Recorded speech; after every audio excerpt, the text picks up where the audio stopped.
This is the Amp Hour Podcast, recorded February 17th, 2015, episode 237, with guests Joe and Mark Garrison, subtly spelling SayLeeAy.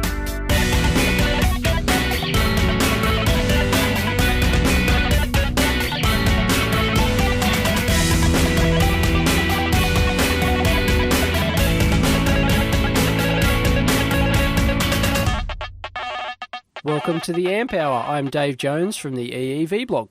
And I'm Chris Gamble of Contextual Electronics. And this is Mark from SayLeeAy. And Joe from SayLeeAy. The brother SayLeeAy. SayLeeAy. So it's SayLeeAy. Dave finally hears how it's actually pronounced instead of every time he butchers it. I call it SayLeeAy. SayLeeAy. SayLeeay. Yeah, or SayLeeAy. Yeah. Yeah. We get Salia a lot too. Right. Is it That's salvia? just how we do things here in Australia. We sort of, shorten or blend things together, So it's SayLeeAy. SayLeeAy, mate. I don't worries. think anyone's ever guessed it right, actually. Right. Probably a bad sign. So what does the word mean? Where does it come from? Yeah, so that's a great question. And honestly, I'm not sure if Joe and I completely agree on its origin. But so we came up with a name a long time before we even thought about building logic analyzers. And so Joe and I have been working on various little projects, trying to figure out how to sell some sort of a product for a really long time. And that was back in, I think, 2005. Anyway, Joe... basically, we think it came from the periodic table, the element like selenium. Oh. And but one of the goals of the name was to not have any particular meaning, so we could just use it as sort of like this umbrella for any kind of a product. People raised in the internet age. The domain name. Yeah, and the domain name, exactly. That was critical. Yep, exactly. But my favorite part is we tried to spell it. We came up with about 20 different spellings, and we consulted with a couple of people, basically my sister and my mom. But it would try to figure out some ways, how do you spell this? So when people see it, they'll think SayLeeAy. And I just don't think it was possible to, it's just not going to happen. So I spell it wrong every time. Yeah. I've got to think about it. Every time I go to type it in a forum post or something, I've got to think about it. Or go and check, that I'm actually spelling it right. oh, thanks for checking. What about SayLeeAy? SayLeeAy. Oh my God. A-Y. Why didn't you just do it Yeah, phonetically? no, exactly. That's the phonetic. Yeah, exactly. We'll file the paperwork tomorrow. Yeah, okay, What is good. it? SayLeeAy. Trademark, let's Yeah. That's SayLeeAy, though. SayLeeAy, and then you put an A on the end. Okay. Like an A-Y. A with a little- A-Y at the end. Oh. A-Y at the end. Oh, exactly. okay, gotcha. Yeah. So I just solved half your company problems right there. So Yeah. my Right now, We'll have to make a new logo. invoice is in the mail. Don't worry. wait, we forgot to check to see if the domain is Oh, available. that's a good point. Quick, Dave, go. No, it's got to be taken. Right, yeah. And now everyone's out there trying Some to squatter. squatter. And I think Chris is already buying it right Yeah, now. yeah, exactly. Oh, goodness. So please continue. Sorry. Yeah, so that was back in 2005. And then I think, what was the first, because Joe was working on a couple of different things before I got involved. And then I was involved in a couple of things after that. And then I wasn't involved. And then I got back in for logic analyzers. And I think we had no idea what we were doing in a nutshell. This whole idea of Silicon Valley startups, venture capital, the idea of accelerators and all that kind of stuff. I really wish we knew about that back then. But Yeah, so we kind of took a much more sort of traditional or safe way of doing it. And luckily there's the internet, so you have your distribution. But we kind of just started it from scratch, basically, and without any funding or any sort of... Well, you put in a little bit of your own money. You put in $1,000 to buy to build 10 widgets, right? And then you sell them and make a profit, and then you snowball that. Yeah, that was actually quite surprising. I mean, there's this period of time before you sell your first product, when it's sort of your life's going to change. And then it was actually really surprising is that it started to pay the bills.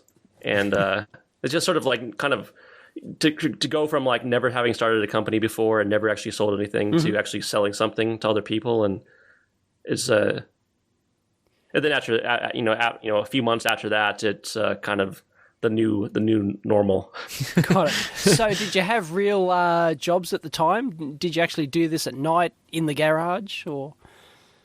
Yeah, so I was working at a company called Leapfrog, just as sort of a Yes, a software engineer. And I was kind I was just instantly thinking of Leap there. You know that Leap Motion kids game company? Yeah, Leap Motion. That's who I was thinking No. of. I think you're Sorry, backwards, it's Dave. not them. Yeah, All so right, Leap yep. Motion is the cool little That's finger the hand thing, thingy, yeah. and then Leapfrog is the thing for Right. kids. Yeah, Dave's probably Right. elbow deep in Leapfrog right now for Sagan. So Exactly. So you were doing that though. You were doing the toys and the like those the mini laptop type of ideas, like kind of like for kids, right? Yeah, exactly. So I kind of switched to part time and then quit, and with the hope that there was something would happen, and I was kind of planning on doing consulting on the side or something. Not that I really had a plan for how to do that either, but it actually worked. So didn't have to So do you that. actually quit before it was making you money. Yeah. Brave man. Do you guys do life coaching too? Is that it? Yeah, actually, that's That's a good We're side talking job. here, Yeah. folks, to the 1% who made it. That's raw talent. That's a sign though. That's like, okay, the product's awesome. You guys are awesome because that's a really good sign actually. well, there's different levels of success. We've essentially managed to create ourselves day jobs, which is good. So the next question is, well, can we make it something bigger than that or not? And that remains to be seen. But it's fun. So we'll see how it goes. How big is it right now? I mean, so it's both of you, and then there's other employees as well. Yeah. So We're 9 people right now. And so of those 9, that includes Joe and I. And then we have 3 software developers. And then Allison, our office manager, she also does a lot of operational stuff. And then we actually have a lot of people who would just help out with manufacturing, assembly, and shipping, and that sort of stuff. Right. Yeah. Got it. That can. How many take a units lot. you ship? Any idea? Total, all up? Or is that a company secret? no, I mean it's on the order of, I don't know what, north of 20,000, I would say, right? Yeah, no, for sure. I think we crossed. We don't have an actual right. count. No, that's fine. But I mean, we could potentially generate such a count, but we would require database queries and things. So You. But if Yeah, you do, yeah, then you too should high. build like a big display for the wall. Like one of those, like Yeah, right. like the Yeah, old yeah, absolutely, Grand right. Central with like the big flopping signs. Like where the numbers flop over. we did have. You want to tell them about the? Oh yeah. So we launched a pre-order for these new products last year, and the night we launched a pre-order, amongst other things, we had a little hackathon competition amongst the software developers to build an application that would do something every time somebody placed a pre-order. Nice. And so we ended up with 3 different applications. Like one was literally an extension to our software that was literally checking the website. It was built into the SayLeeAy software. Oh, wow. And then we ended up with one written in Java, and then some. The third one was running as a web app. But there's these sounds now that are ingrained in our brains as the greatest sounds ever. There's completely random stuff we pulled off the internet, but if I heard one today, it'd just be oh, that's the best music I've ever heard. It's just like pure endorphins. Your brain is just the reward center's going crazy. Yes. Exactly. Money. Sale. Oh, that's awesome. That's a great Ka-ching, idea. Yeah, ka-ching. exactly. One of those cash register sound effects. Yeah. No, well, we should mention that. I personally reacted negatively to the pre-order when you guys were doing that, and I think we corresponded about it because I thought you guys were some big company. I thought it was I was all upset. I was big company is doing a Kickstarter. That's not cool. Why don't they just use development money? And I didn't realize that it's. So first off, my apologies. But second off, that makes a lot more sense once I actually learned more about you guys. And I think I've learned something here today, guys. It's don't judge a book by its awesome looking product. It's it could be a low number of people doing awesome things.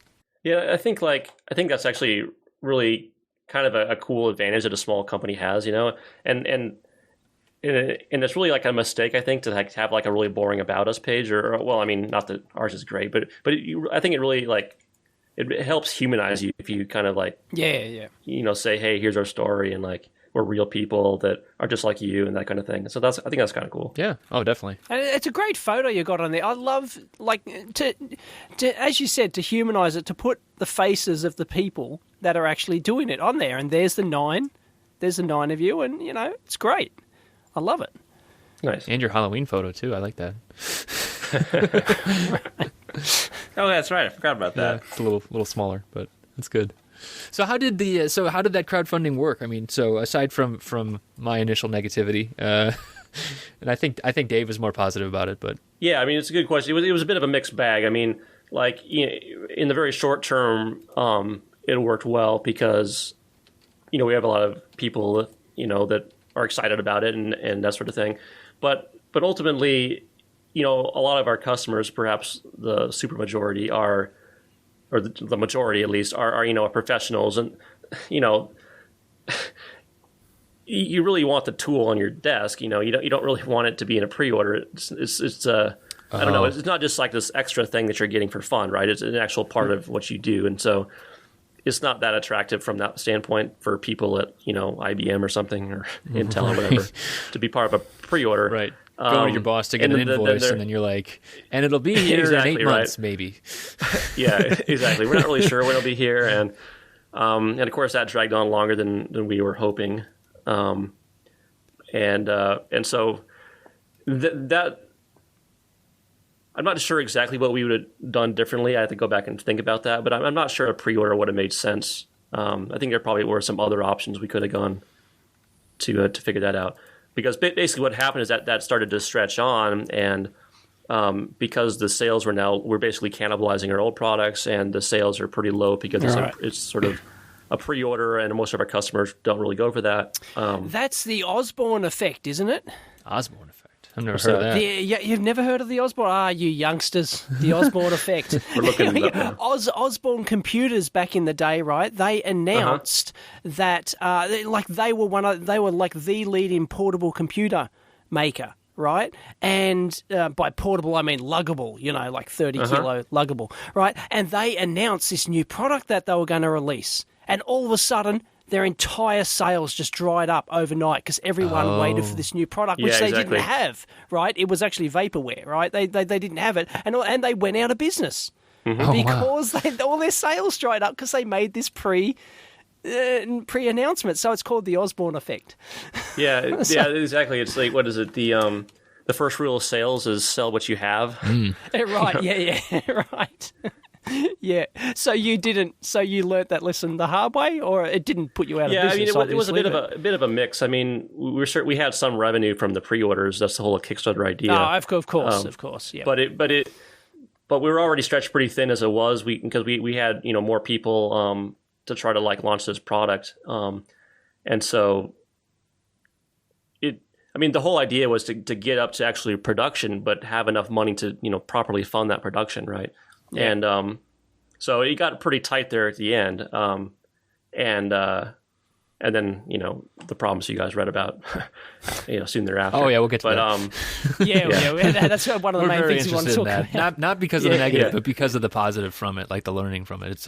We're very interested. Yeah, absolutely. So. But that's really tough too, because it sounds like you guys are running into not just cash flow stuff, but because I'm sure that there's software startups out there. You guys have software people, right? And there's software startups where they hire people and then they run into cash flow issues, stuff like that. Mm-hmm. But then there's the whole hardware component where you don't get to, I don't know if you guys do, but it's hard to get credit for parts, and you have to put money up front for hardware. Yeah, exactly right. That's a tough thing.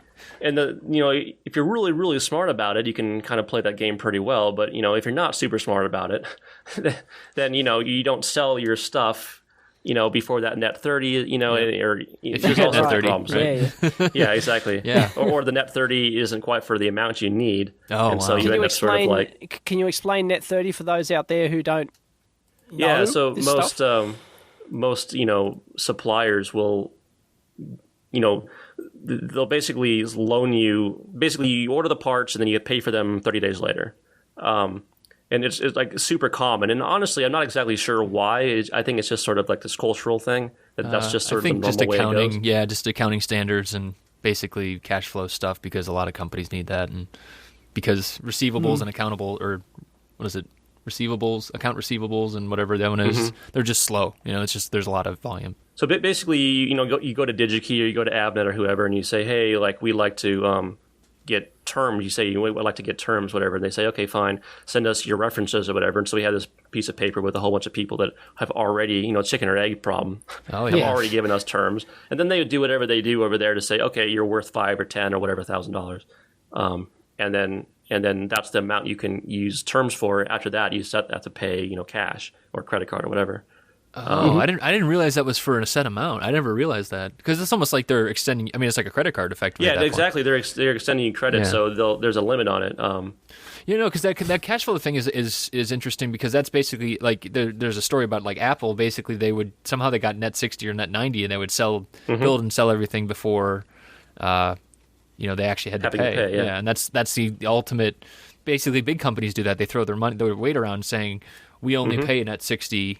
And, but we ask our customers to pay net 10, and then they have this 50 days where they get a slush fund, basically. Yeah, exactly. They trade that. Yeah. So go for that. Try that next. That sounds good. Yeah, well, we have lots of market power there. Yeah, it's good. That's tough though. I mean, like, and that's the thing. Like, hardware, you run into this business stuff smacks you right in the face, right? I mean, like, I don't know. Did you guys have experience with it prior to this? But not really. I mean, and not only that. Like, I mean, I keep talking to Mark about how like the tools for this don't really exist. Like, I mean, you have QuickBooks or whatever. QuickBooks is, well, I don't know what people's opinion of QuickBooks are, but it's, in my opinion, it's fairly useless. It's mostly it's good in the sense that it's a good. It does accounting, right? If you're an accountant, it's great. Yeah, I mean, so you got your accounts, and you can make a report, and you can do your taxes. That's great. But like, does it actually help you predict anything, or like let you do like, well, if we hired somebody else, then this is what things would look like, or or basically cash flow forecasting, and also like on the inventory side, when exactly do you place orders? Like from who? Like what are the different lead times involved? And that side of it, and then sort of like using the sort of sales rate to generate the forecast for demand, and then having this mechanism by which you figure out what to order when, right?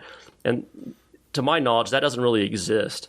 And I think the reason is because if you go to it exists like at a $10, $25 million company level, right? Like, so you go to ERP and NetSuite or something, right? But if you're kind of a smallish company, like let's say 1 to 10 million or less than that, like there's not really any tools. Yeah, because they're not developed for so consumers. We're actually writing software to do that. Oh, really? Right. Yeah, so I mean, we're like literally writing like software, and like SayLeeAy ERP literally is called. That that like tries to like work with QuickBooks and work with our website, and then tell us what to order when. Oh wow, that's because you only need to be out of one part, and if the part's custom and you only have one supplier, like then so. Yep. Yeah. Anyway, so for a long time we had that in place when we had the old products, and it worked really well. And like, there's nobody really needed to be involved other than you just run the program and it tells you what to order, and everything was fine, right?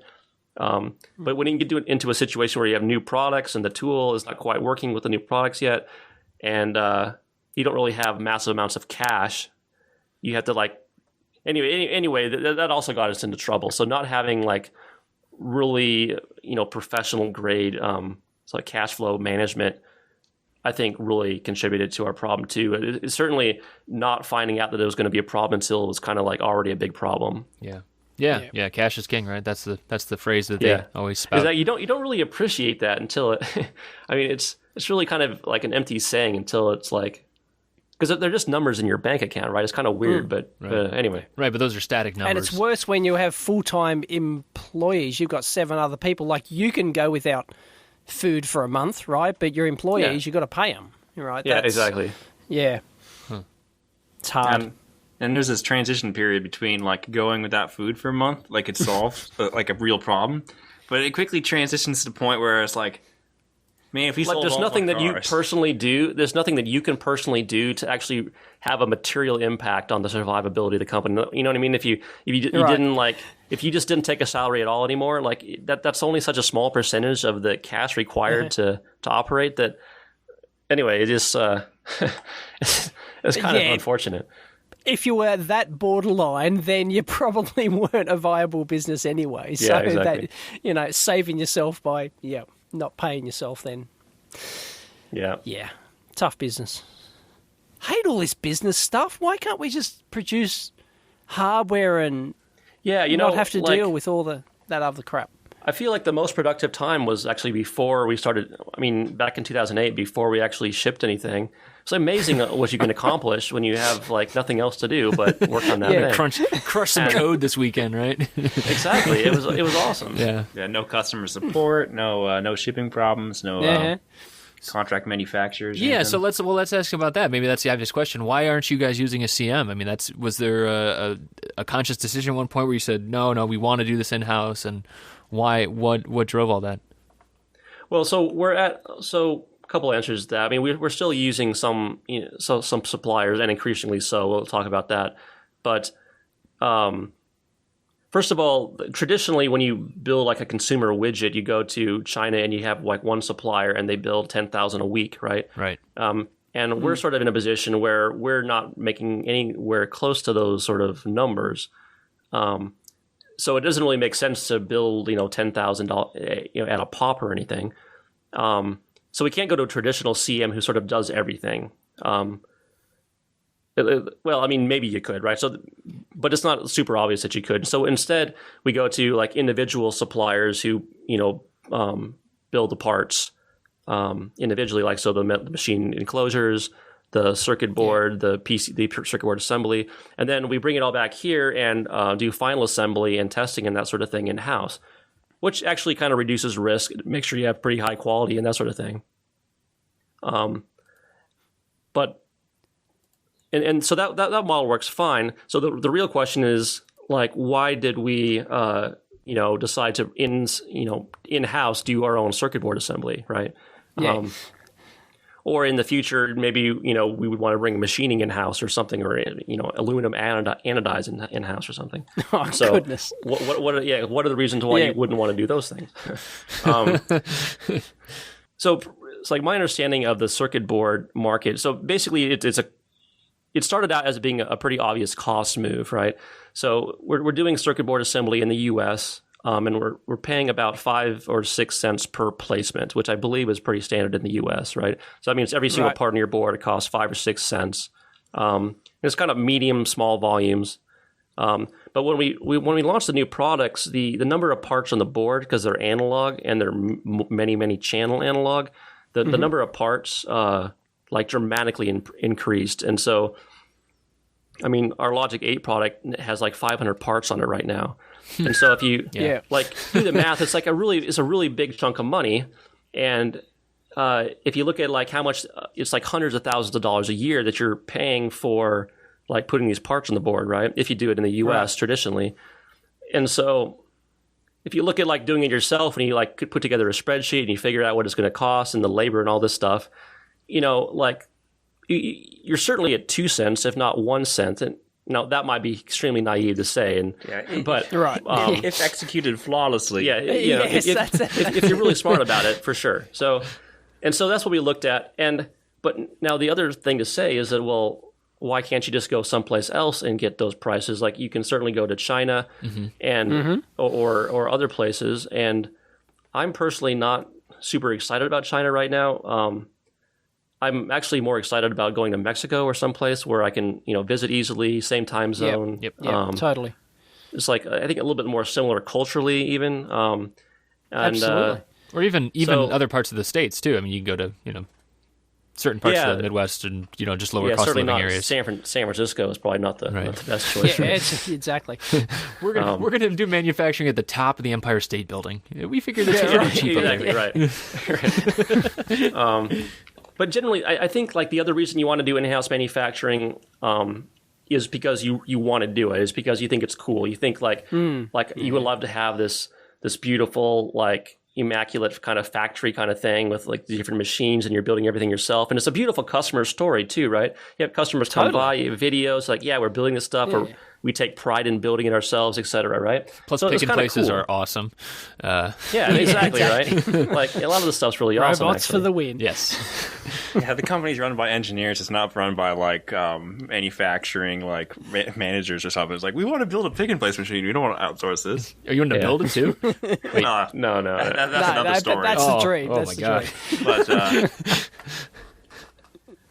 So the so I think that there's good ways and then there's bad ways. If you want to do it in house, there's good ways and there's bad ways to do it, and we did it the wrong way. I specifically I did actually. thanks. Yeah, Mark was very against it, and correct, and rightfully so. So anyway, we're pulling out of the situation now. Like for the time being, I'm not really planning on doing pick and place in house. We do have a machine that we sort of need to get rid of if we decide to do that. But So you've actually abandoned the whole idea. well, no, so I'm not 100% sure. We don't have so we're not in a financial position right now to go out and buy a better machine, and so that limits our options to. Maybe there's these magical suppliers out there that have really low prices, low volumes, are really good to work with, and maybe we should spend some time trying to find those suppliers. And so that's what we're doing now, and we're trying to find like some really good partners that in Mexico or in Taiwan or different places. And so that's what we're doing now. So could you run us just through the story there a little bit as well? So we had seen the post you guys wrote a while back, which was honest and awesome and like a good learning experience. I mean, like everything about it was really great. But could you just run us through what ended up happening and like the products that it was on? I mean, obviously you mentioned the Logic 8, but other products that are all of the products that you're working on now. Basically, we made this decision to order to do pick and place. We've done it, like many months before we got the machine. Right, the machine was delayed and all these things. And so we finally got it. What brand and model? Because people want to know the technical details. Yeah, I'm not sure I want to piss these guys off too much right now. I don't want to. But yeah, no. I mean, I'll tell you. I mean, it's like we're working with them, and they're being okay. Was it that bad a machine, or was it just not suitable to your? I mean, there's a difference. Yeah, there's definitely a difference. It wasn't suited to your needs. I'm sure it's not a bad machine. Because really, there are. I don't think there are bad commercial machines on the market. I mean, are they? They wouldn't last long, I suspect. Well, right. So basically, so the first thing to say is that our application is fairly high end, right? So we're placing 0201 parts and in BGA. Why did you push it to 0201? Why did you feel the need question, to do that? And totally, because that pushes in you a whole different category of pick and place machines, not only on your own, but when you go to a contract manufacturer as well. That rules out many contract manufacturers. Yeah, no, exactly. And the reason is, I mean, it's kind of dumb in retrospect, but it's because we want to make, like the product as small and as cool as possible. But why? Why does it have to be small? No, I mean, that's a good point. Because it's already tiny, right? So if you make it double the size, it's still small.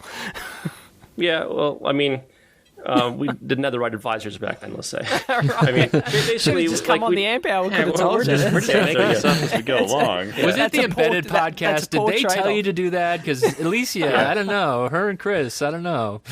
Those two. I don't know. She also talked us into buying the pick and place machine. And was it those Spark Gap guys? I don't know, man. You just can't trust other podcasts outside the amp hour. I'm just saying. Because there will be a lot of people. There'll be a lot of people out there who'll say that's a self-inflicted wound. Maybe, but you have to live with that decision when it's just made, Dave, right? I mean, well. No, I mean, honestly, there's a lot of wounds over here that are self-inflicted. So, I mean, no, like, it's embarrassing to say, but like that's the way it was. So, so I mean, we decided to make the board, as small and as cool as possible, and ultimately that wasn't a very good choice, but nonetheless, it is possible to do. So we went into this process of trying to find what machine would work, and I was coming into it with kind of the paradigm of like maybe this can be done on the cheap, and I really shouldn't have been thinking that way. I really should have been thinking like we're going to get a lease and the amount of money we spend on the lease every month is going to be cheap, right?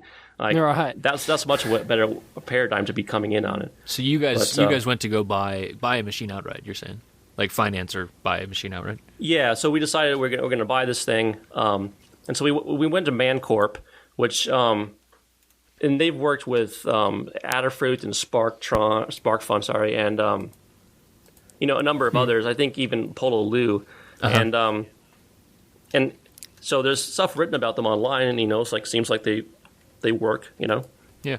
No horror stories really, but we're really like pushing this thing to do 0201 and everything, right? And so and the machine is spec'd for this, and Yeah, they'll always claim that.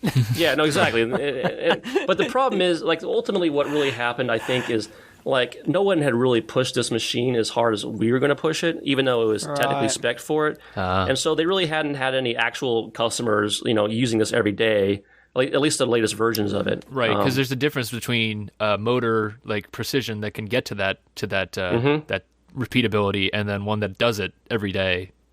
With the parts, with the pickup, everything, right? Exactly, and actually, I mean, the build quality is pretty good. I mean, I'm actually happy with the, but there's like basically software issues that are causing the problems, as far as I can tell. And I think that's fair. I mean, like, I don't think you guys are speaking out of turn with that stuff, right? I mean, that's just the reality right now. Is it's not working for you, so that's okay. Yeah.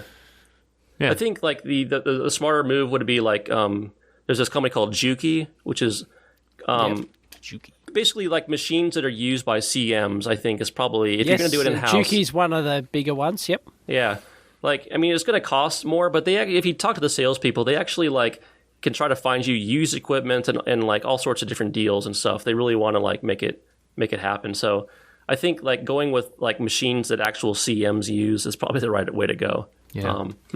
And I think that and the other thing, other advice perhaps is to have that board built by that exact machine before you buy it. That's interesting. Just make sure that test like, drive.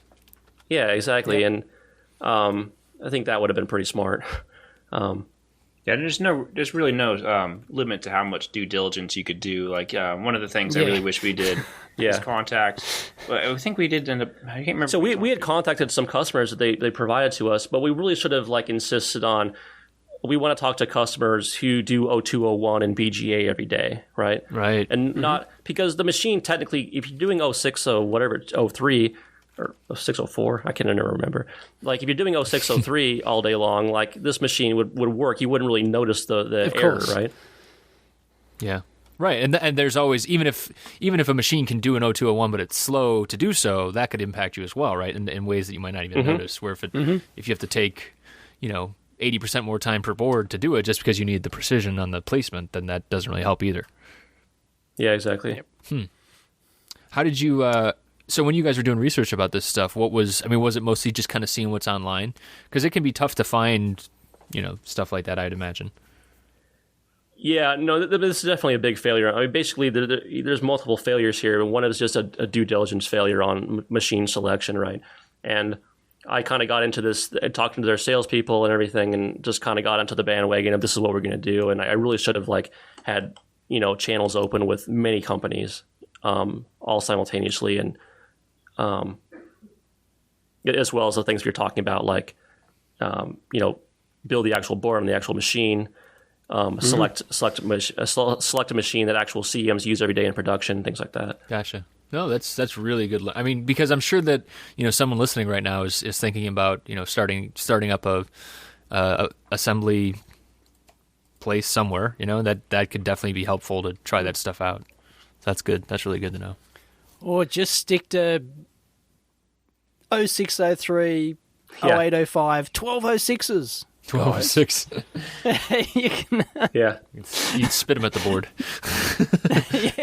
you can throw them. You're blindfolded, and that's still hit. Yeah. So what was the so the end goal was so basically did you guys was it like tombstoning parts like nonstop, or did boards? Yeah, no, exactly. So basically, there's a number of there's a number of reasons why you'd have a defect, right? But one of the reasons is that the part's not placed ideally the part is like very, very close to its nominal position. And even then, you're going to have some ppm failures, right? But it's like going to be in like how many per million as opposed to like how many per board. And so yeah, we have like lots and lots of tombstones. A handful of other issues, but pretty much that's like the common failure. Right. Did you guys have? I mean, so you have BGAs on board as well. Did you need to get X-ray, or how did you find out? How did you troubleshoot that stuff? So we haven't had that much trouble with the BGAs, luckily. I think that's mostly a problem with making sure that the solder paste is really good. But yeah, we don't have X-ray facility. You can technically reflow it if you have a problem or something like that. But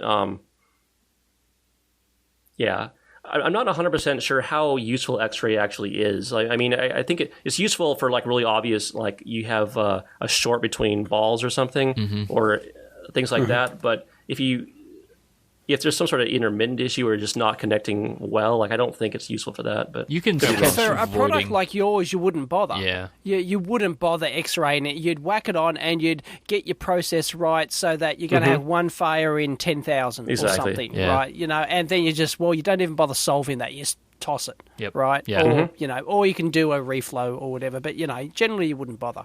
You've got to cater for X percentage of failures in any soldering. Yeah, for sure. Process. Yeah. So as long as it's low enough, well, you just build that into the cost of your product. Yep, absolutely. So it was mostly the 0201, so the tombstoning and just because I mean I've seen that where just a whole board goes before and it's just it's. Yeah, I mean, there's a lot of things that can cause tombstoning, right? I mean, basically mismatching for the part relative to the solder paste relative to the pads. And then there's the whole reflow profile. Right. And that is directly related to tombstoning for sure. And then the thermal mass in the pads, where you've got one pad hooked up to a ground plane and the other not, so it so stays one liquefies hotter before the other, longer exactly. and cools down quicker. And boop. And paste placement, all that other stuff too, right? I mean, like that's exactly. Yeah, the amount of paste, the surface tension, all that, the surface tension of the paste. Because people don't realise that solder has a surface tension, so when it starts to reflow, it pulls on that part. And if that part, like an 0201, doesn't have much mass, then it can just flip it. Right up, So the idea is that both sides liquefy at the same time. At the same time, right. Exactly. And so there's something, what's it called? Basically, you want to bring it up close to liquidus, but not at liquidus. I forget what it's called. But you want it's called the plastic region. It's called the plastic region. Okay, it's just before where it transitions between the. Actually, I'm not sure if that term applies to lead-free. Anyway, I'm sure I'll be corrected. Yeah, I'm thinking like it's basically you want the temperature to be like equal across the board, even though the thermal mass or thermal it's not going to be completely uniform or anything. Yeah. So you want to just like let it sit at a certain temperature so that it all can come up to real close to the same temperature before you go all the way to liquidus. Yep. That's right. And that's all part of the thermal profile that you program into the machine. So, yeah, exactly. Yeah. And then of course to make matters more complicated, we're using kind of a more obscure process called vapor phase. We're not using a traditional oven. And vapor phase has some pretty cool properties to it. It does. But anyway, it was kind of a learning curve though, because the oven we have doesn't really have good profiling capabilities. It's more of like a, you kind of program how much heat for how many seconds, that sort of thing. And okay, right. So it was a little right. So, Wham. I mean, the thing about vapor phase is it makes sure that every single part of your board gets to exactly the target temperature, which is like really good. But it doesn't automatically make sure that all the temperatures rise at the same rates across the board, and so you need to have some control over the rate of heating to do that. It's all a pain in the ass, isn't it? Yeah, exactly. So all it's this basically manufacturing stuff. Yeah, exactly. You kind of have to want to do it and think it's a cool thing to do. And I thought it was a lot cooler before. I mean, I honestly, I still think it's kind of cool. But you gotta do it. You gotta do it right, Yeah. So, anyways, it's really interesting actually that like SparkFun and Adafruit have I think they do all pick and place in house. Yep. Which I mean is. and I think it makes sense for them too. I mean, you could kind of think that's naive, and why don't they go overseas or something? And maybe that's true, but like they have a huge number of products, right? And being able to control like when you build stuff, I think is super helpful. The other reasons and why their stuff is easy to build as well. Their stuff is all large parts, right? Yeah, and then they build small aren't quantities. Pushing any boundaries. Yeah. They make 50, 100 boards at a time. Yeah, exactly. So, another reason why it's really cool from a financial perspective to do it in house is because you could sort of do sort of just-in-time manufacturing, and that's kind of an attractive thing. Whereas normally, in order to get any sort of board volume, you have to go to a CM and say, well, we'll buy 500 or 1,000 boards, which may last you a few months or something, right? But if you have your own manufacturing, technically you could be a couple of days ahead, and you could just be basically building to order, and you could have really low inventory levels, and that whole thing we were talking about before about, the time it takes to collect the money so you can pay back the vendor, like it really, really helps that situation. Yeah. Because you could technically just order just the parts you need. Like we have this deal with Avnet where basically we don't have to order sort of minimum order quantities. They just sort of, it's called the bonded inventory program. Yeah. And it's basically you tell them sort of what you expect the volumes to be or whatever over the next few months, and they'll hold on to the parts for you, and then you don't like start the clock on paying for them until they actually ship them to you, right? But they sort of, because a lot of parts have really long lead times, right? So normally you'd have to wait 14 weeks to get some parts, and then you'd have to pay for, it'd be kind of a pain in the butt to manage, but they kind of do that for you. So anyway, if you did that in combination with having your own pick and place machine, you could really have really quick low inventories. But in the end, you found it just wasn't worth it, so you're not going to continue doing that. Yeah, well, so we don't really have an option right now to kind of to double down on it. And so we are going to find some really good. We've found quite a few now. Like I think good suppliers, and just do that part. So you can either do in-house really, really professionally, or you can do outsource really, really professionally. And I think it's time for us to try to do outsource really professionally. Yeah. That's cool. I mean, that's. I'm glad you guys survived it. I mean, like that could have killed you, right? I mean, like that. That could have ruined the company. Came pretty close. Totally. Yeah. Yeah, it was pretty close. Well, I'm really glad you guys are still here. Thanks. Because so I actually before the show I just opened my Logic 4, and so it was the first time. We should probably talk about the hardware itself as well. Yeah. And first thing that anytime I've talked to people about it, listened to people talk about it, I think the first thing people actually mention is not the hardware specifically, as much as your manufacturing woes makes you want to shake people and tell them that they should care about the hardware. It's actually the software normally is the software interface. So I really like it, especially the thanks. The analog part of it. What has been the evolution of like both in combination, the hardware and software together? Yeah, in fact, the software is like probably the biggest contributing factor of why we even got into this in the first place. We shipped the first Logic back in 2008, and at the time there was not very much available for USB logic analyzers and that sort of stuff. And so the idea was, it seemed simple enough. I mean, if you think about it, it's just something that records data on 8 pins and shows it on the screen. Oh, right? yeah, it's easy. Like, in theory.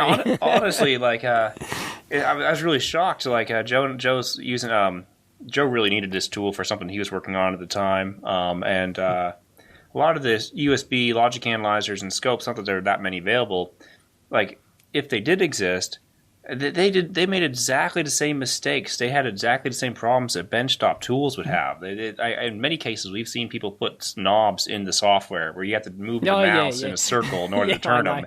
And you got to turn them. Yep. Whereas, I'm just saying, I know your pain, guys. I wrote Logic Analyzer software back in the mid-90s. I had a Logic Analyzer project published, and I wrote my own software user interface. I know exactly what I bet it didn't look like this, Dave. Oh, no, it wasn't this good. No way. But, it's really interesting because, like, you think about these sort of things, like, you just need to pipe this stuff into the computer, no problem. From a hardware perspective, it's really quite, pretty easy and a fun little project. But But if you start thinking about, like, okay, we got to display this and we got to make it, like, easy to use and like fast and stuff, it's sort of gets complicated pretty quickly. Yeah, totally. Yeah. So what about... And it's the small things. It's the little things that matter. Things that just, might piss people off. They go, that's damn annoying, Exactly. Cam, we have a couple of those stuck in there right now. Right. The new software, which we launched a couple of months before the new product started shipping, which actually is just the old software with a new theme, but a couple of just a huge number of changes under the hood. This is the beta software that you talk about on the one that prompts you to exactly. say it's beta. Exactly, and it's the software you're using right now if you're using it with Logic 4. But leading up to the product launch, I actually run the software team, and so one of the biggest things is oh man, I need to get out of the firmware, I need to get out of everything else that's going on, and just get back to the software, because that was sort of part of the plan the whole time. Is just I would run the software department, and so in the months leading up to launching the product, when I was supposed to be working on the core of the software, it's just getting torn between we have there's issues with downsampling analog data. There's issues with calibrating calibrating the products in software. There's issues with getting USB 3.0 to work on every single computer on the planet. Turns out that USB 3.0 is not nearly as uniform and as well rolled out as USB 2.0 is. It's well, neither was USB 2 when it first came out, right? Yeah. I think there were a lot of issues with drivers and things like that when it first came out. I think it takes some time. And 1.0 was immediately they just went to 1.1 right away. They're like, oops, we messed up hubs so bad they can't be used. So it was fortunately we launched our product long after USB 2.0 was mature, and we thought the USB 3.0 would be a little bit smoother, but we ran into a lot of problems with those. But I really like the direction we ended up taking the software and what we have over. I just wish it was 3 months more ahead of where it is right this second. When we first launched the new products and we started shipping to some of the pre-orders, we actually released 3 or 4 betas in rapid succession. And the 34 beta, which we've had out since I think the end of December, is actually is pretty solid by comparison to previously. Now we have a lot of people our bug reports have dropped down dramatically. Now we don't have any issues that affect everybody. We have there's some issues for instance, if you wanted to do complex triggering while recording analog, that's not really going to work out so well until you get the next beta. We have that fixed. It won't be released for a couple more weeks.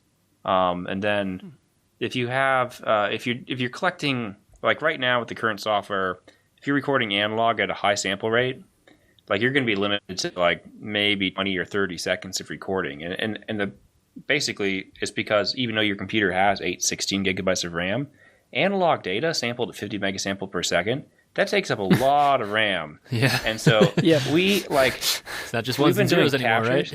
Yeah, exactly. And that stuff, we were compressing the heck out of that. We have people recording digital stuff for up to several days at a time and exporting the whole thing to find extremely rare bugs. Whoa. But for analog, you can record about 1 billion or a few billion analog samples, which, by the way, is more than you could record on anybody else's equipment at that sample rate. But it's because still yours is a streaming product. Yeah, exactly. And USB 3.0 is what enables that.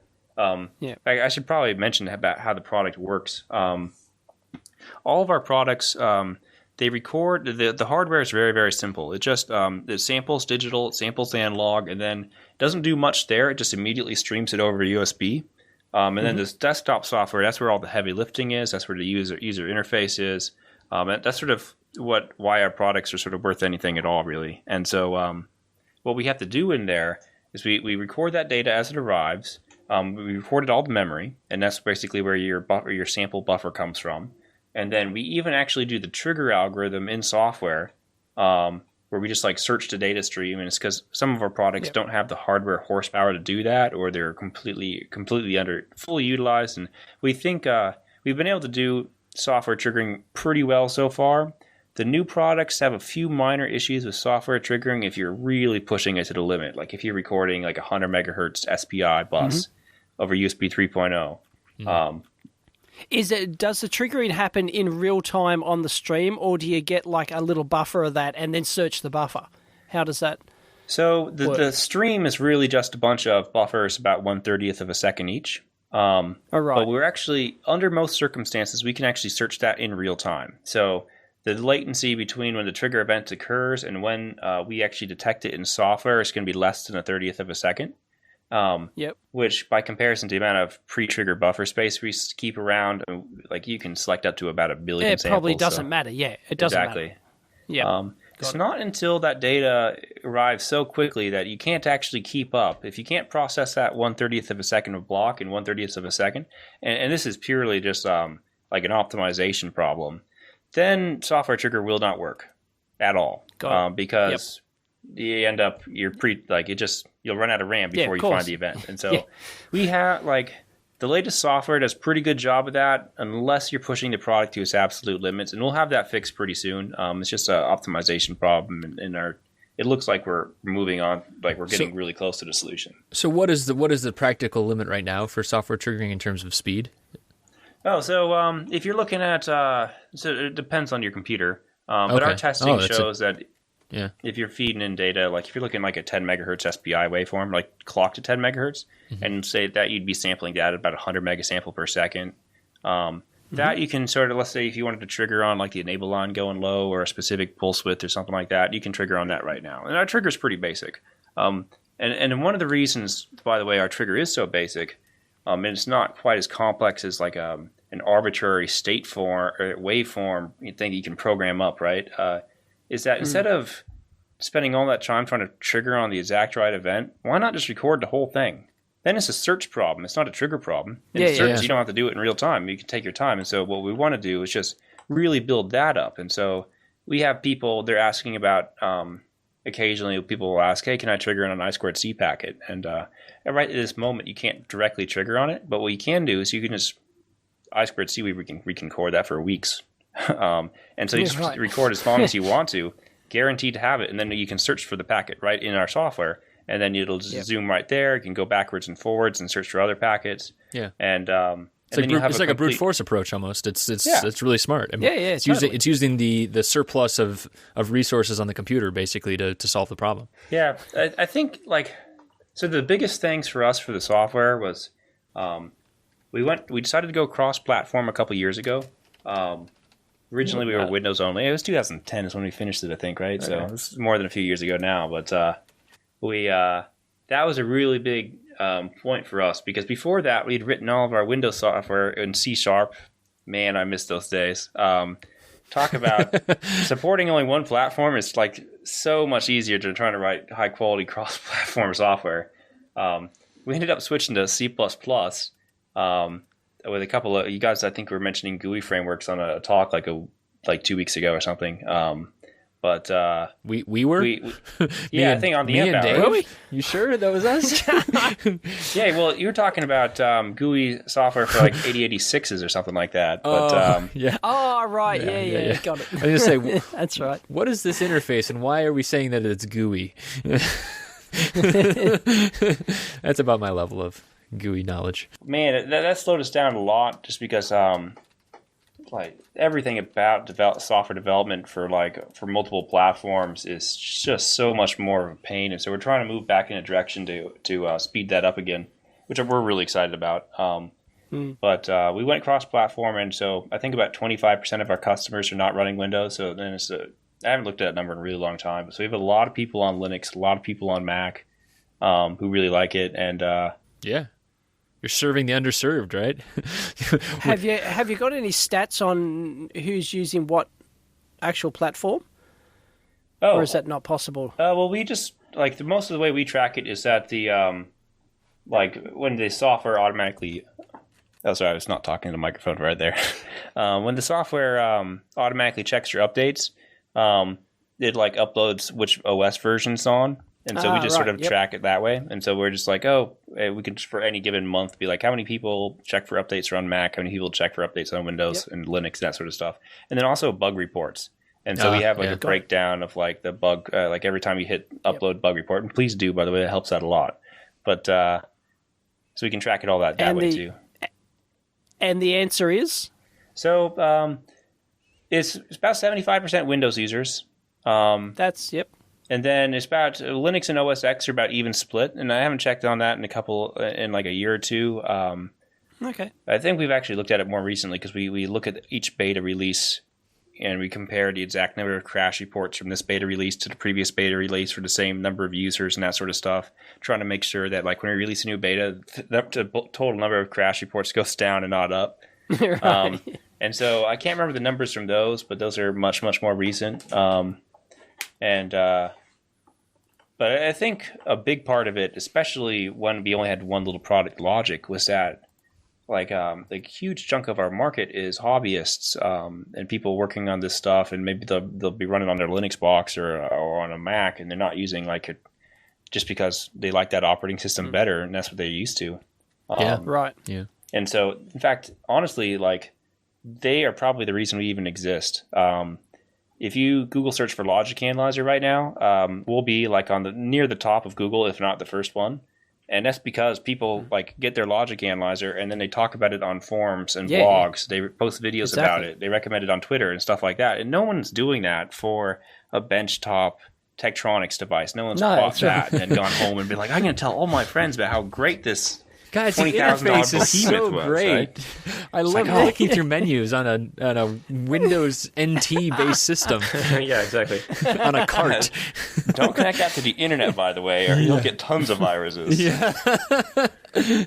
Well, that brings us to potentially your biggest problem. If people thought the pick and place thing was a big problem, I suspect this one's bigger, and that's the clone market. Yeah. And not pirating your software, because your software is free to download, right, from your website. So can you talk about the impact that the clones have had on your business? The attack and of the how clones? The attack of the clones. Sorry. Yeah. So our very first project, our product Logic, is you probably it's just like an FX2, and you download the firmware to it. Which is can people explain what the FX2 is? Oh yeah, so the FX2 is like a very widely used USB 2.0 peripheral. It basically is a microcontroller, but it also allows really high bandwidth data transfer. And there's not much else in there, is there, apart from that? Yeah, for Logic, no. I mean, our new products have a lot more stuff in there, but yeah, a lot more stuff. But yeah, Logic was, and at the time, it seems like, okay, well, somebody's going to bother to clone this. It'd be kind of a good problem to have, right? Like, I mean, Right. This is like you're starting out. You don't, you're going to sell like one of these a day or one a month or something, and and so that was a mistake. There are ways to protect against these things, although they're not incredibly trivial.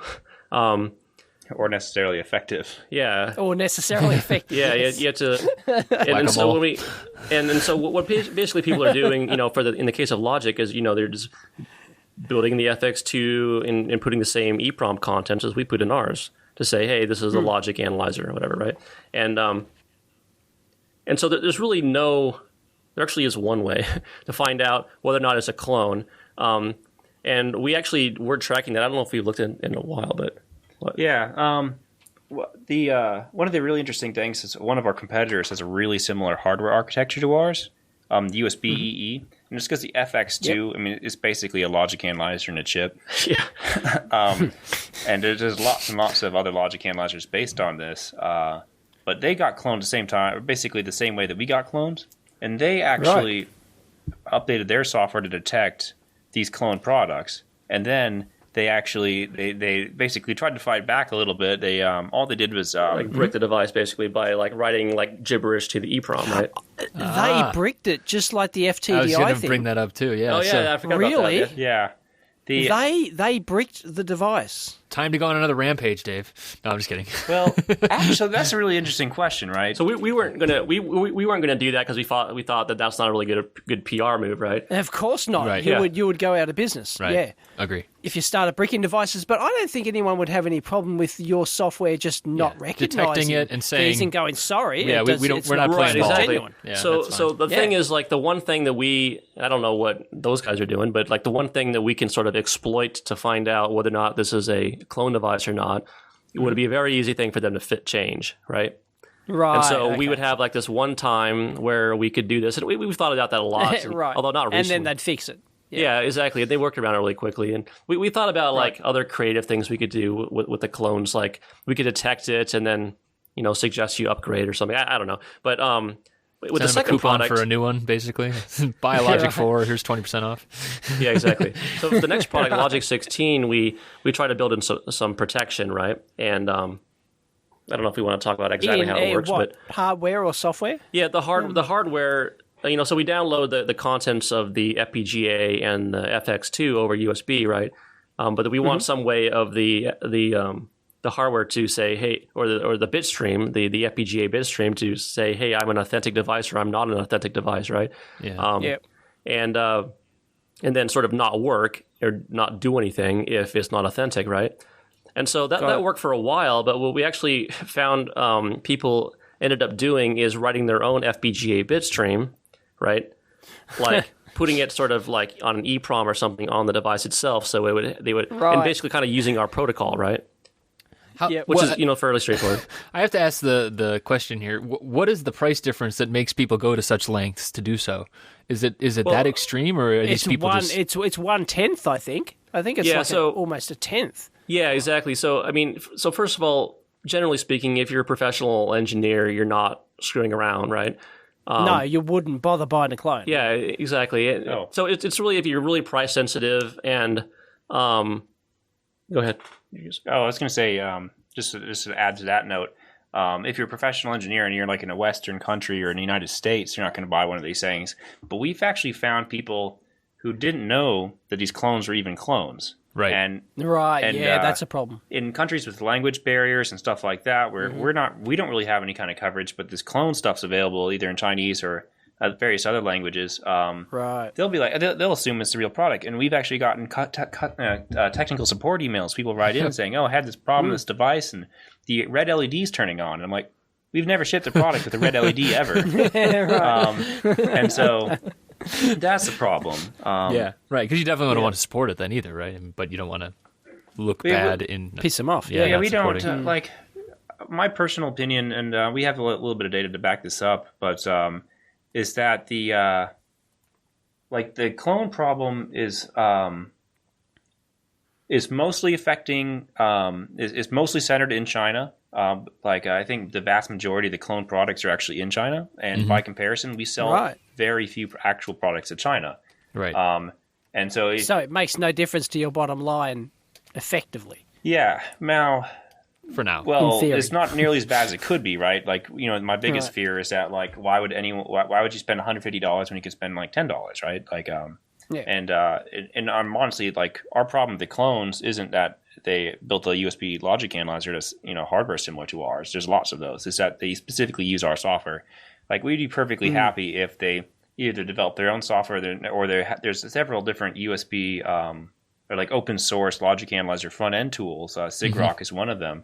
And you could use like that hardware with that software, and you'd have a little developer environment for $10, and I'd totally support those guys. Yeah, but because you guys are selling an experience with the hardware and the software together, and the support and everything else. Right? Yeah, right? exactly. Yeah. And so with Logic 16, when Logic got cloned, it was kind of like, oh, oops, that's one's on us. We didn't put any form of IP protection in there. Like anyone, you could just go buy a Cypress dev kit, and then like in 2 minutes you could turn it into like a Logic. Right. With Logic 16, we actually I didn't let this go right away, so I did some investigation, and I actually found the guys who launched the first clone Logic 16, and they were writing about it on this Chinese forum. And so I'm reading all about this thing in Google Translate, and it's really fascinating. The first thing I didn't realize is, first of all, these guys are big fans of us. They're not like, we're going to like hurt SayLeeAy or something. Like, it's like it's like they really love our products. They think our software is great, and they just wanted to release it to like a product that you could use our software with, but it'd be much cheaper. And then the other thing was that this was a side project between two guys. It was their way to learn FPGA development, and they actually spent a year on it. But they took our product, and in retrospect, like the FPGA code in Logic 16 is just like so easy to reverse engineer. But or just from like hooking up a logic analyzer to the product and just recording exactly how it works. And I mean, it's not a small project, because you couldn't do it in a weekend. But if you spent enough time on it, you could eventually reproduce all the functionality of the FPGA except for the IP protection module. And then the best part is that they took our software, they popped open the binary, and then since our bitstream is actually in our software, they just deleted that and popped it in their own bitstream and then released our software, except it would download their bitstream. Right, so they just replaced the one unreplaceable part, basically. Yeah, and then later on, they start shipping these products, but with the... and by the way, we didn't do anything. In fact, we didn't respond at all. Like, one of my favorite articles on the internet is there's this whole forum post, or a blog post actually, about how SayLeeAy is cracking down on clones by measuring the speed of the EEPROM chip. And I was just like, what?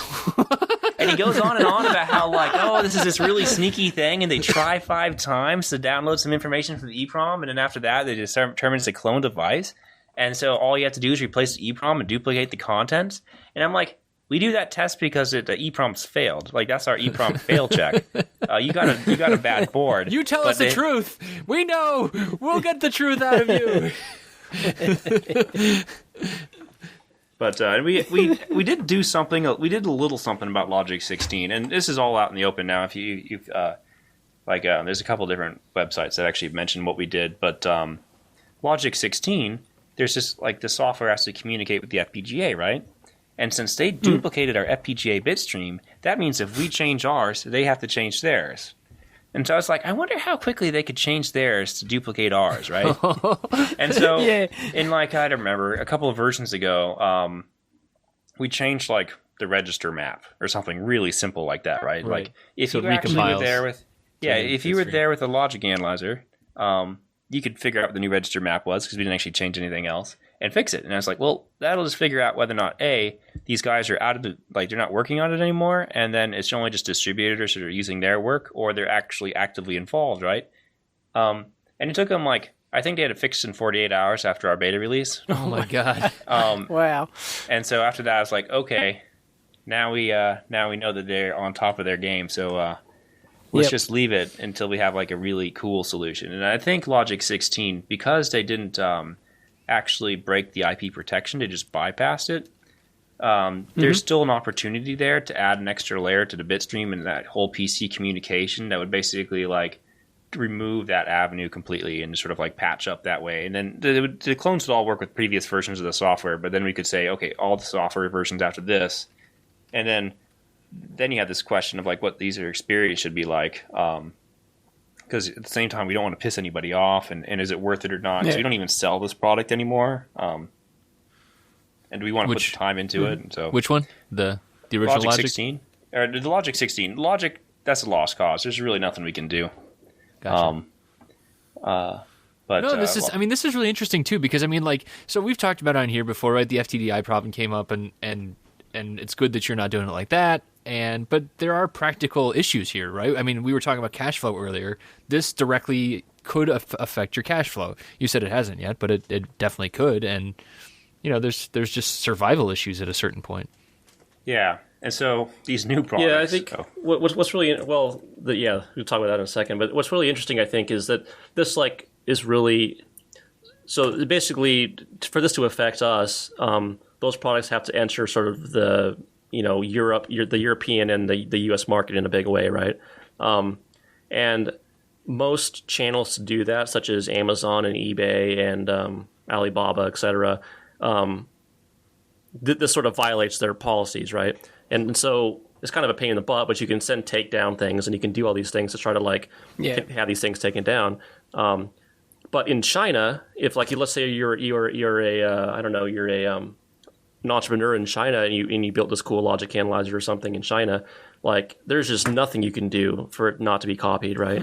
And so like our sort of like exposure to risk is sort of limited by those kind of fringe outlets, like you buy it through eBay and maybe we didn't catch that one or something. Whereas the entrepreneur in China is really directly exposed to like a massive amount of risk from IP. And I think that's probably I think they'll probably fix that eventually. It's just like a matter of sort of how they change over time. Yeah. Well, it's part of the culture right now, so it's interesting to see if it will change. Yeah. But yeah, so like Mark was going to say, like the new products are buttoned up from one end to the other. Yeah, and there's no such thing as like perfect protection. Like you can still, if you spend enough time on it, but like I think it's a really smart guy has to take like at least 3 years to do it or something. Exactly. If we got 1 year out of not much from Logic 16. If we could just buy 2 years or 3 years, that'd be pretty good. Exactly. And then it'd be an interesting read when it finally does get broken. I think if you can buy 12 months, that's pretty good. Let alone a couple of years. Jeez. Yeah, I mean, I think that the fact that you guys have software that updates as well definitely, can help with that kind of thing as well. And we don't need to ask questions, but about how it works. But that's good. I mean, from a business perspective, that's good, right? So, I wanted to ask a little bit about the FPGA, if you don't mind talking about. I mean, yeah. I'd love to. What's in there? So is it mostly handling ADC stuff, or? Yeah, everything and the kitchen sink. The FPGA in Pro 8 is at 99% utilization. There's two. Oh, what? There are 2 unused slices out of, I don't know, I think 10,000, 16,000. I'm not really sure. Was this deliberate, or did it just end up being that way? You just added more functionality. Well, about 4 months before it fit, about 2 channels would fit.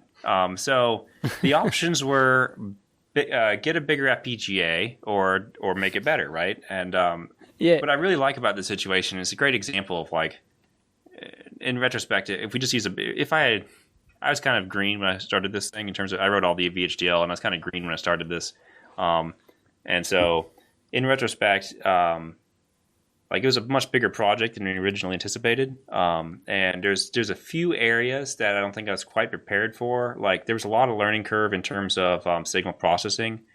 We have to do one of the key features of the hardware in terms of analog signal processing is that in order to, like, with Logic Pro, you can sample on 3 channels at 50 megasample per second analog.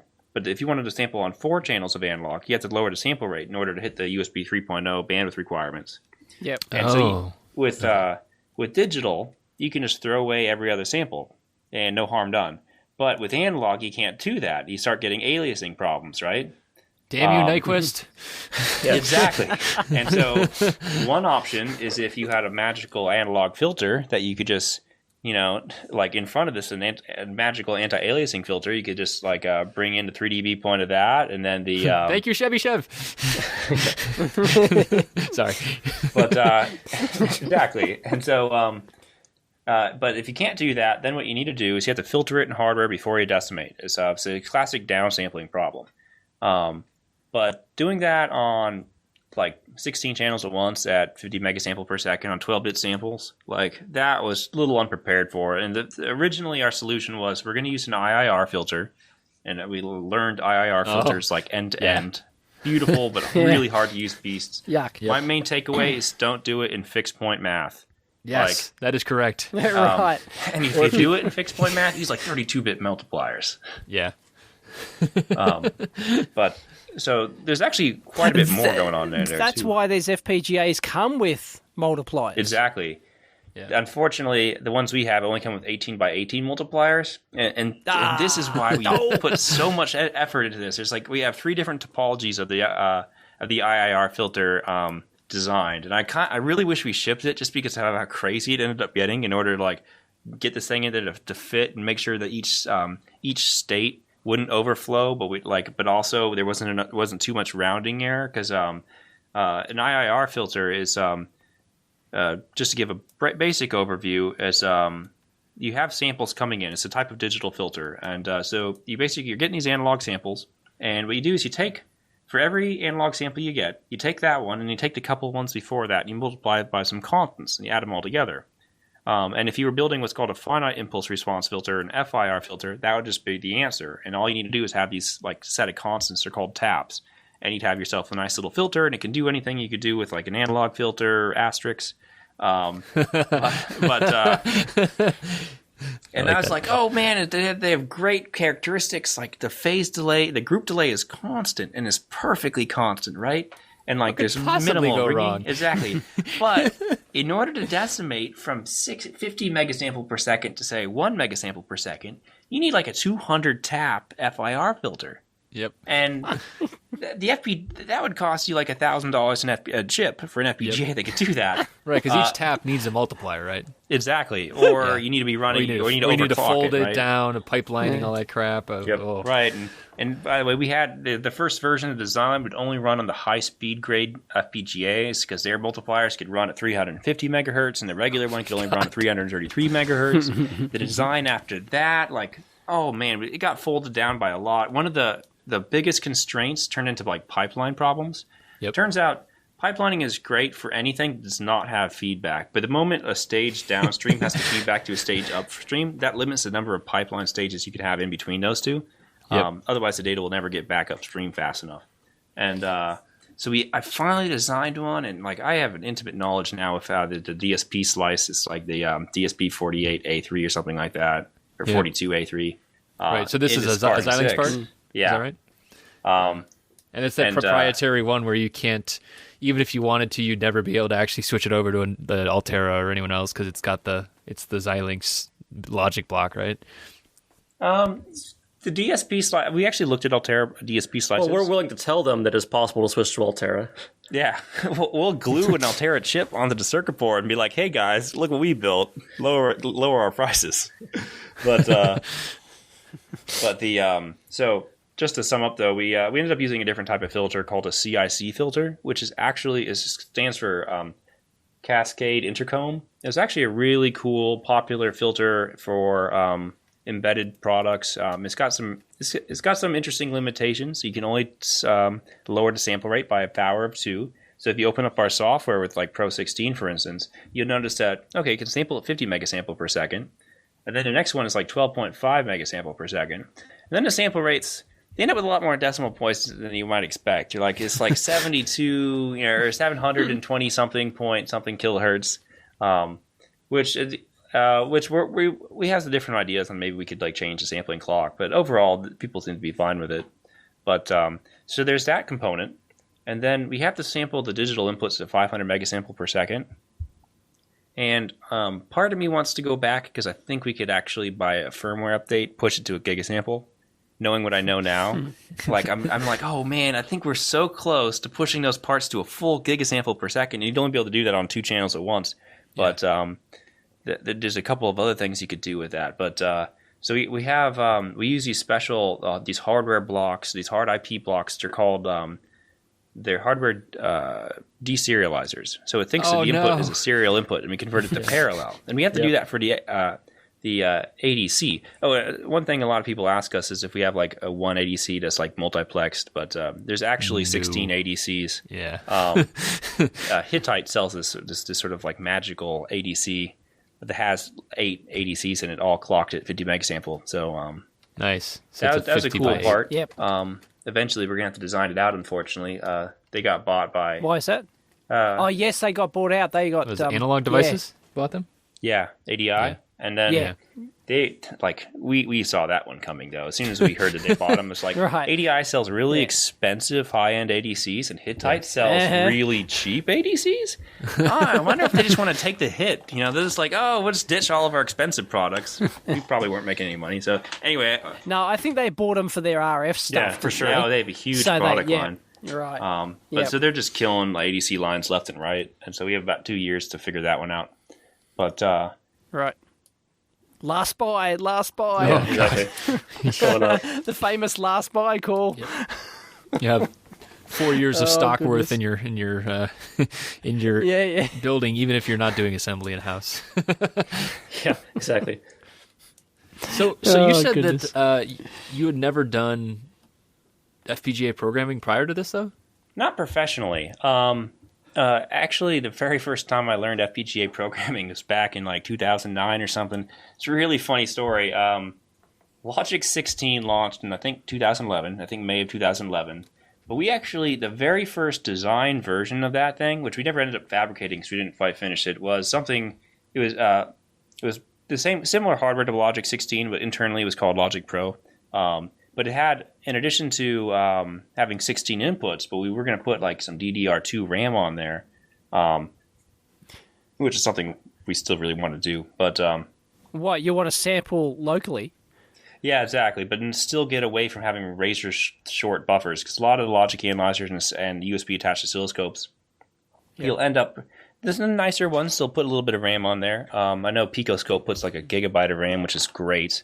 But most of the other players, they're not willing to go to DDR, so they'll stop at SRAM. SRAM's expensive. Oh yeah, it is. Oh my gosh, it's like $1 a megabyte, or it's not that bad anymore. But like, it's on the order of you're buying maybe tens or hundreds of megabytes tops, and then you're still putting a lot of money to that. And the interface is really easy with SRAM. But yeah, of course. all these new FPGAs have hard memory controllers for DDR2 and DDR3, and so it takes a lot of the work out of putting RAM on top of a cheap FPGA. But with that Pro device, that's when I started learning VHDL. And then... and why VHDL as well? I wanted to ask that because it seems like everybody in the Bay Area does Verilog, but I remember hearing I was in you school did at the time, and we were about to start a VHDL class, so I was like, I'll just grab the book like 3 months early because I was out in San Francisco for the summer working on this thing, and so I learned VHDL then. And then I talked to some people, and it seemed like the switch would have been pretty easy. But so I was thinking about switching right before we started these new products. It's like, now would be the time to do it if we were going to do it. But then I thought, like the languages are incredibly similar. No. Yeah. So I understand like the fundamental difference between Verilog and VHDL is something called the delta cycle. A feature that VHDL has, but Verilog implements it somewhat differently. And it's the fundamental like state analysis of how your processes interact with each other. And like that's the difference between like me before this project, me after this project. It's like, okay, I understand the delta cycle perfectly. And once you have that figured out, like the number of mistakes you make in your code go down a lot. It goes from like nothing will ever work until you've test benched it under every single conceivable option to near the end where it's like, wow, I can't believe this worked before I even wrote the first test bench. And a lot of that's really paid off when we had to optimize this thing down because it would not fit. It would not meet timing for a very long time. As I mentioned, the utilization is really, really high. And for me, it was a really, really great project. I really loved doing it. It was, What is the whole design clock in it? So there's all the clocks are related. The original design did only fit 2 channels. It was like unrelated clocks with like glue FIFOs, but now the entire thing, like the core of it runs at 100 megahertz, and then everything associated with the filtering, everything associated with the sampling downstream of those deserializers, all of that runs at 200 megahertz. And then there's a few minor components that run, I think, at like 40 megahertz or something like that. But and then the sampling, we actually have clock multipliers multiplying up to 500 megasample per second for the sampling clock. And then the interface to the FX3, that is the only other clock domain. Is the FX3 has, which is another USB 3.0 bridge chip. That is a 32-bit wide interface bus that's clocked at about 100 megahertz plus or minus. And so that interface barely works. People hear they say, 200 megahertz, that's nothing, but like meeting timing in a fully loaded chip like that's tough to do. So yeah, and it's definitely when you get up to about 80-90% utilization, you get to the point where it's like it's time to get coffee when it's trying to map that, and the you push and poo up a hill with a 40 stick once you get to that. Yeah. Although I must admit I had 100% utilization in my logic analyzer CPLD back in the day. It wasn't an FPGA. They weren't the go. How many back macro then. cells? You know, 8 macro cells. It was it was a couple of hundred or something. I don't know. I can't Dave was remember fusing precisely. resistors with a laser pointer. They were so big. it was 100% utilization. I did it all by hand. There was none of this VHDL or Verilog rubbish. None of this high level. So does that mean like you're language. actually kind of wiring up sort of discrete gates, so to speak? I was wiring up discrete cells. I was actually like the floor plan thing, and I was actually awesome. laying out the floor plans back then. That was in the mid-90s. That's awesome. That was fun. And yeah, it was 100% because you could, because you didn't have to sort of, you route everything by hand, like it's sort of, you didn't have to let the router run to And afterwards you can say, we got every penny's worth. Every penny's worth. Well, Because otherwise... I was quite proud of that, but then I thought, oh, geez, I can't add anything. Yeah. It's like, I'm screwed. Well, to be fair, these guys can't either. No, right. Practically, I mean. Oh, well. So do you guys have the same Spartan 6 across the whole product line as well? So, good question, actually. So, only Logic 8, Logic Pro 8, Logic Pro 16 have FPGAs. Logic 4 doesn't. And then we use... what a ripoff! I bought the wrong one. But well, we could send you an FPGA, and then you're like $10 or something. You can just stick it inside, just and glue it on like top. It's got an FPGA. Yeah. But the Pro 8 and regular 8 have the same FPGA, but Pro 16 has the LX16, which is twice the size, and it scales perfectly with like an 8-channel, 16-channel logic analyzer. Yeah. But the problem, one of the things that we could not get out of once we got into it, is that if you wanted to get one larger FPGA than that, you have to go to a much larger package. Yep. And then the problem with that package, it doesn't go backwards any further. Yep. So, but you've committed to a larger FPGA, and you can never use a smaller one. And so there's a lot of motivation to like use the same FPGA, or at least the same use the same footprint in all the different products, so we could avoid all those kind of problems. Yeah, that's it's probably intentional. Once you go to 25 and you're like, "Ooh, it's so roomy in here," you're like, "Nope, you're never going back down again." Yeah, precisely. That's rough. But yeah, no, those are great parts though, especially because you can get all the different. I'd use the 6 with some of the serial deserializers, and you can get like different flavors, right? With like varying numbers of the actual SerDes on board. So yeah. They usually give those things are usually fully loaded, but then if you want to get the really fast stuff, the I can't remember what they call them, the transceiver modules. They go up to like I think they sell like a 6 gigabit version and like something in the tens of gigabits. I've never played with one of those things, but a lot of modern ADCs will actually use like a high speed serial interface for everything instead of having like a really wide parallel interface. Wait, so you guys aren't using serial interface right now? Oh, they're not using the transceivers.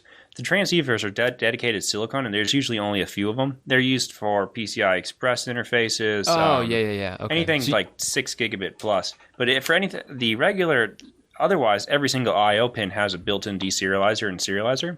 And that lets you push about 1 gigabit per pin, or per pair of pins, because when you want to go that fast, you have to actually take over the pin next to it. Right, okay. Yeah. You need to do a differential pair then, right? Yep. Yeah, that's I had used the transceivers, I guess. I didn't realize that each pin could do deserialization. So that's cool though. That's good for flexibility, right? Yeah, it is some really interesting clock problems, and like that was a really interesting problem from Era. A really fun thing to learn about was sort of delay circuits, and then like how do you sync up with the serial data stream at that speed, and like all these like learning algorithms, and it literally has this like feedback loop that like when the FPGA turns on, one of the first things the device has to do is like lock onto its synchronization so that all your samples aren't like rotated one bit. Yep. And so that was kind of a cool sounds like project. a key pattern, right? And then it detects the key pattern and it syncs with that, right? Exactly. Yeah, it's pretty cool. Man, if only all the problems were that interesting, right? Yeah. All that and brought down by an 0201 resistor. What the hell? Oh, goodness. They're evil. They're evil. Just shows, folks. Didn't anyone tell you that at the time? Didn't anyone say these are pure evil? Dave needs to get in his time machine. He hasn't perfected it yet. You're right. Oh, goodness. It's a shame it didn't work, though. It's a shame the in-house manufacture didn't work. Yeah. Don't stop believing, guys. Lesson learned. Yeah, I don't know. After that whole thing went down and it was basically all my fault, so like, I didn't really want to be like, well, we should double down on this thing. And, but I don't know. At some point in the future, I think it kind of depends what what our long-term vision is exactly. Like, we fly down the years down the road, we're like this big oscilloscope manufacturer. It'd be kind of cool to have that in-house. But So yeah. Yeah, no, I think that, I mean, and especially if you go into, having everything that you guys have learned the hard way, it's like, I think that you'd be well served doing it, trying it again in the future when you're ready to. So, and there's benefits of it, like I was so cheesed when a certain employer of mine moved all their manufacturing away, just because having it on site really does drive a lot of just innovation. You're like, oh, I could change this and this and this, and you write it all down, and then when you go and you're ready to do the next rev, and you can turn it faster, and I don't know. Yeah, and you can do your own prototypes and stuff. It's pretty cool. I mean, the other thing that like really drives me is like when some vendor, through their fault or through our fault or whatever, like they can't deliver, and it's like it's going to cause us to go out of stock. Like I just had this just sort of instinct to be like, how can we do this ourselves, And like that's just happened so many times that it's just like I really wish we had a pick and place machine or whatever it is. Or chip fab, right? Just start up the chip fab, guys. Haven't got there yet. Okay, you'll get there. Yeah. Well, Dave, any other questions for these guys? I mean, I think that this has been really awesome and enlightening. It's been great. Thanks, guys, for being honest, sharing. Like you tried it and tried certain things and they didn't work. Yeah. Yeah, awesome. Yeah, I mean, you guys. I mean, and sharing that with the community. Yeah, your company has heart. That's. I just kind of keep seeing it from all the blog posts and the communication that I hear from you guys, and it just keep up the good work. Awesome. Yeah, do you guys have any opinions on what we should do next? Like, is there something that like you guys want? Oh, that's Dave. Dave's the test equipment guy. I don't. I'm the test equipment guy, am I? Right. Well, see, I think one of the main things which you talked about on the software side of things was the software triggering. You couldn't, as you said, you couldn't trigger off that I2C packet. And that's people just sort of expect that. It's sort of you may be right that just capture it all and then search for it later. And people who've used logic analyzers, that's not how they think. Yeah, no, it's definitely in the pipeline. Like we're cool. Yeah, it's not quite there yet, but like there's going to be a button on that that just says like trigger on this as far as that little search goes.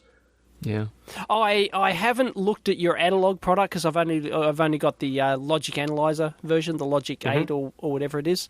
But yeah, my advice is don't fall into the trap of trying to be all things to all people. Yeah. You built your reputation on a logic analyzer. So when you try and make it, it's an oscilloscope, and next step will be, it's a function generator. Next step, it's a spectrum analyzer. Next step, and then you become a jack of all trades, master of none. That's a really good point. Many companies have tried that and failed.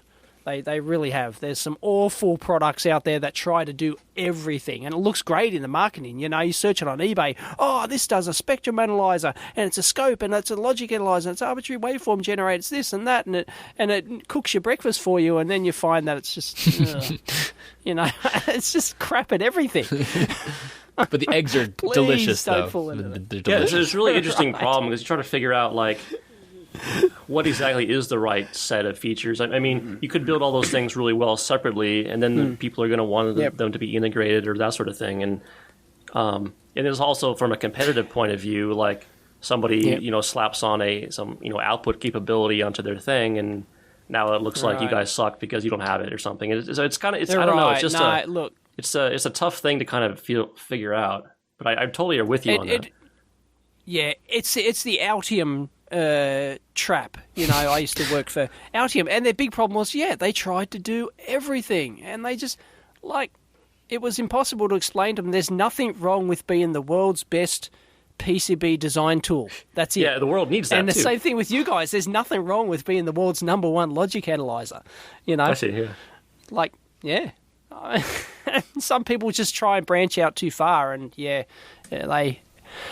If you guys do branch out, Kamagatsa, I would hope for a headless test equipment, just so I can throw it in Dave's face. I've been talking about that for a while. Right. I mean, you guys are already basically next thing you know, you'll be whacking Bluetooth in this thing and hooking it up to your smartphone. Yeah, that's what I mean. There's some prototypes I wish I could show you guys.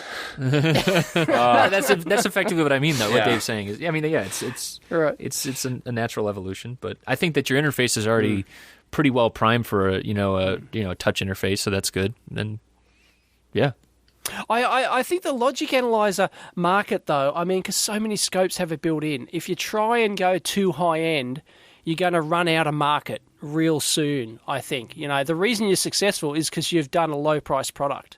That is, you know, or fairly low price product. You know, that's one of the huge reasons for your success, I suspect. Your software's pretty good and all that sort of stuff, and you're great guys, but ultimately, you know, yes, if you try and market, oh, look, we've got a $2,000 logic analyzer. And, you know, no, okay. We're definitely convinced that's not what the sort way of to market go. are you trying to meet? Yeah, exactly. Yeah, excellent. Yeah. Sounds like you have your head screwed on, guys. Right, well, thanks. Thanks. It means a lot. Dave approved. Yeah, exactly. People ask for my advice. We put that in our email signature on support. That's right.